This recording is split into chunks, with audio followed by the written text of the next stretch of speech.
También, pues, decirles de un asunto bien importante que viene en la reforma hacendaria, que es el régimen de consolidación fiscal. Me parece demasiado importante y ustedes comprenderán la importancia.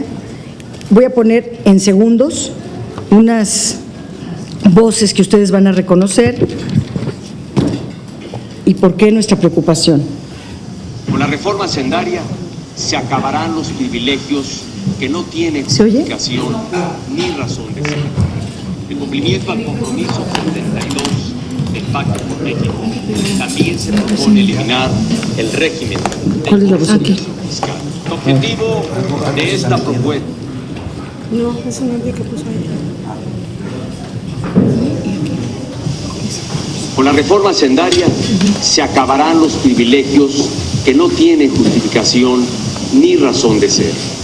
En cumplimiento al compromiso 72 del Pacto por México, también se propone eliminar el régimen de consolidación fiscal. El objetivo de esta propuesta en particular es que todos los contribuyentes, sin excepciones ni ventajas para nadie, aportemos al país en la medida de nuestras posibilidades.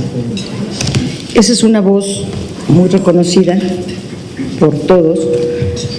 Déjenme ponerle otra. En un entorno donde claramente queremos un sistema más justo, más progresivo, donde quien gana más, pague más. Y por último, que es de un segundo también.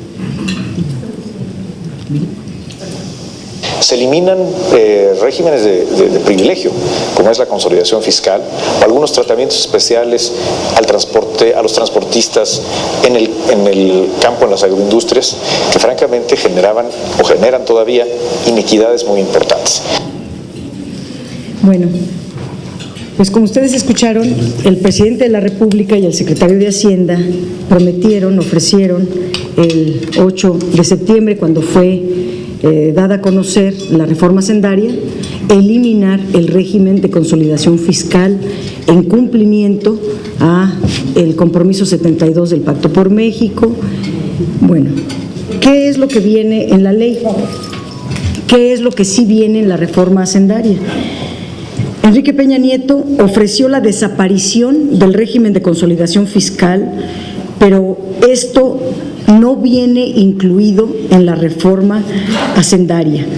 La iniciativa de reforma hacendaria no se propone eliminar el régimen de consolidación fiscal y solo le cambia de nombre. El régimen de consolidación fiscal se aplica a grupos empresariales. Es un mecanismo muy utilizado para evadir y eludir impuestos. El régimen de consolidación fiscal, como sabemos, consiste en que un corporativo de empresas puede descontar de las ganancias de unas empresas, descuenta la pérdida de otras empresas. Así, supuestamente, se reduce la ganancia y, por lo tanto, pagan menos impuestos. Se reduce la base del impuesto. Además, se les permite diferir el pago de impuestos hasta por 5 años. Ahorita, si ustedes abren la página de internet, a 2012, 30 empresas están difiriendo a 5 años 124,000 millones de pesos, solo de 30 empresas y solo de diferir el pago. Pero en total son 422 grupos que consolidan y, por lo tanto, la cifra es muy grande. ¿Cuál es el costo fiscal de la consolidación a secas? 250,000 millones de pesos. Además de la consolidación como tal y el diferimiento del pago de impuestos, está algo que le llaman planeación fiscal. Yo planeo no pagar hoy, planeo pagarte después, de acuerdo a mis ingresos. Y el gobierno puede estar en contra de eso. La Secretaría de Hacienda puede controvertir esa decisión o ellos también pueden controvertir la decisión del gobierno de cobrarles y entran a el esquema de créditos fiscales, que como sabemos pasan 5 años y quedan condonados. Está también para ellos los precios de transferencia. Usan los precios de transferencia para evadir y eludir el pago de impuestos. ¿Qué son los precios de transferencia? Los precios que cobra una empresa a otra empresa del mismo grupo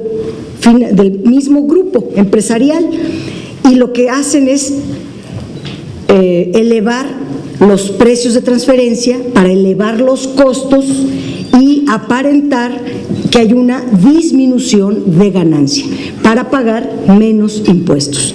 Y en promedio están pagando el 1.8, el 2% de impuestos sobre la renta, debiendo pagar el 30% de impuestos sobre la renta, como lo pagamos absolutamente todos los contribuyentes. Entonces, en la iniciativa de reforma hacendaria que propone Enrique Peña Nieto, no se propone eliminar el régimen de consolidación fiscal, solo le cambia de nombre por régimen fiscal opcional para sociedades, pero es exactamente lo mismo. Cambia de nombre, pero sigue permitiendo la reducción de supuestas pérdidas, sigue permitiendo los precios de transferencia, sigue permitiendo el diferimiento, solo le cambia el plazo de 5 años a 3 años, pero va a seguir existiendo el régimen de consolidación fiscal. Para que esto pueda hacerse, el gobierno está obligado a dar una justificación. Para que se justifique el trato preferencial para un grupo o un sector de la población, deben exponerse argumentos sólidos, convincentes y demostrar los beneficios para el país, no para un grupo de empresas, sino los beneficios para el país. Y en ninguna parte hay una justificación para que existan estos privilegios para 422 grupos que consolidan. Y en ninguna parte de la iniciativa se analizan los efectos de este régimen. No hay datos, no hay explicaciones que demuestren que este régimen le ayuda al país, ni cuál es el efecto presupuestal, porque el efecto presupuestal es gigantesco. Solo argumentan que este régimen se creó desde 1973 y que fue para estimular el desarrollo económico del país. Aquí el asunto es, este régimen tiene 40 años aplicándose, supuestamente para el desarrollo del país. Los resultados están a la vista. No, el país no se ha desarrollado y solo ha servido para beneficiar a un grupo de empresarios que bajo este régimen han acumulado fortunas, empobreciendo las finanzas públicas nacionales. Y resulta, por otro lado, inaceptable la artimaña de decir que se va a cancelar, lo repito textual como lo dijo Peña Nieto y como lo dijo Videgaray, a cancelar el régimen de consolidación fiscal, y lo único que leamos es un cambio de nombre y más palabras o menos para que todo siga igual. Eso nos parece que es tratar de engañar a la población. Pero, ¿por qué debe de mantenerse un régimen de privilegios a grandes grupos corporativos? ¿Cuál es el fundamento? ¿Cuál es la razón? No hay ninguna. ¿Qué beneficios arroja para el país? No solamente no hay beneficios, lo que hay es una enorme pérdida al fisco. ¿Y por qué los inmensamente ricos no van a pagar el impuesto sobre la renta si lo pagan incluso los trabajadores que ganan 6,000, 7,000 pesos para arriba? Si lo pagan las pequeñas y las medianas empresas, ¿por qué no lo van a pagar los inmensamente ricos? Lo único que hacen es cambian los controles administrativos para lo que ellos llaman planeación, se pueda llevar un mejor control por parte del gobierno. Obviamente, ¿cuál sería nuestro pedido, nuestra propuesta? En una palabra, que se respete lo mismo que dijo Enrique Peña Nieto, lo mismo que dijo el secretario de Hacienda, Videgaray, que se cancele el régimen de consolidación fiscal. No se vale que el presidente de la República diga que se va a cancelar el régimen y nos presente un documento donde nada más le da vueltas para que todo siga igual. Es un asunto muy importante porque nadie tiene por qué tener privilegios, nadie tiene por qué, en un sistema fiscal justo, como él lo llamó, justo, no puede haber privilegios para 422 en detrimento de todos los demás. Si este régimen fuera barato, poquito, tampoco se justificaría, pero menos aún si estamos hablando de cantidades inmensas. Está calculado solamente del régimen 250,000 millones, más los diferimientos 124,000 millones, más los precios de transferencia, más lo que se llaman, lo que les decía yo, de planeación fiscal, que aunque ahora tengan mejor control, si a un empresario no le gusta que le cobren impuestos, puede controvertirlos, espera 5 años y se le condona el pago de impuestos a través de créditos fiscales. O sea, y no cualquiera puede entrar a esos regímenes especiales. Cualquiera que lo quiera hacer no puede, tiene que estar en este grupo selecto de 422. Es un tema que a mí me parece demasiado importante como para hablar exclusivamente de él. Senadora.